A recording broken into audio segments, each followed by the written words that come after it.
Qoç bürcünün pul qazanmaq potensialı yüksək olsa da, onları saxlamaqda və düzgün idarə etməkdə çətinlik çəkirlər. Qoçlar adətən ani istəklərə tabe olurlar. Lüks tətillərə və bahalı texnologiyalara pul xərcləyirlər. Borca düşmələrinin ən əsas səbəbi isə düşünmədən alış-veriş etmələri və gələcəyi planlaşdırmamaqlarıdır. Əkizlər bürcü dəyişkən təbiətə malik olduqları üçün sabit maliyyə planına riayət edə bilmirlər. Onlar çox zaman düşünmədən böyük məbləğdə pullar xərcləyir və qənaət etməyi vacib saymırlar. Üstəlik bir işdən digər işlərə keçdikləri üçün stabil gəlir mənbələri olmaya bilər. Əkizlər həm də sosial həyatlarını ön planda tutduqları üçün dostları ilə sıx vaxt keçirmək naminə lazım olduğundan daha çox xərcləyir və bu da onları daha çox borca salır. Şirlər təmtəraqlı və lüksü sevirlər. Onlar daim diqqət mərkəzində olmaq istədikləri üçün bahalı geyimlərə, aksesuarlara və bahalı maşınlara daha çox pul xərcləyirlər.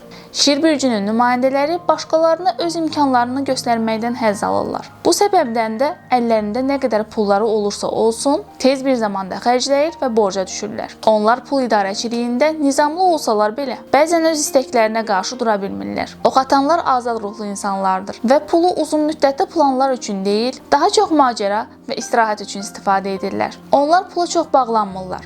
Ehtiyacı olduqda daha çoxunu qazanacağına inanırlar. Bu düşüncə tərzi isə onları maliyyə problemləri ilə üz-üzə qoyur. Oxatanlar bəzən o qədər xərcləyirlər ki, borca düşdüklərini gec anlayırlar. Balıqlar bürcü emosional və xəyala qapılan insanlardır. Onlar çox zaman real maliyyə vəziyyətlərini düzgün qiymətləndirə bilmirlər. Balıqlar bəzən başqalarına kömək etmək üçün öz pullarını düşünmədən xərcləyir və nəticədə borca düşürlər. Həmçinin bu bürcün nümayəndələri maddi məsələlərə çox da maraq göstərmədikləri üçün maliyyə planlaşdırılmasına laqeyd yanaşırlar.